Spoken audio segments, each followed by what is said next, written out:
చాలా కుటుంబాలలో అమ్మవారి యొక్క దర్శన భాగ్యం కోసం ఎన్నో వ్రతాలు పూజలు చేస్తూ ఉంటాం. కానీ ఇక్కడ త్రిపుర భైరవి అమ్మవారి యొక్క దర్శన భాగ్యంలో భార్యాభర్తలు ఇరువురూ కూడా కలిసి అమ్మవారిని పూజించవచ్చు.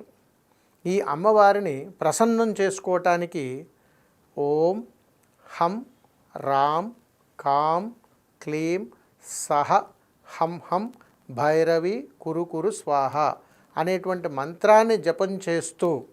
అమ్మవారికి ఇష్టకరమైనటువంటి తీపి గుమ్మడికాయని నైవేద్యం పెడుతూ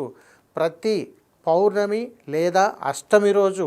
క్రమం తప్పకుండా ఎవరైతే ఈ యొక్క మంత్ర సాధన చేస్తూ అమ్మవారిని పూజన చేస్తూ ఉంటారో ఆ ఇంట్లో ఎప్పుడూ కూడా ఎలాంటి ఇబ్బందులు లేకుండా ధనానికి ఇబ్బంది లేకుండా ఆ కుటుంబం ఎల్లవేళలా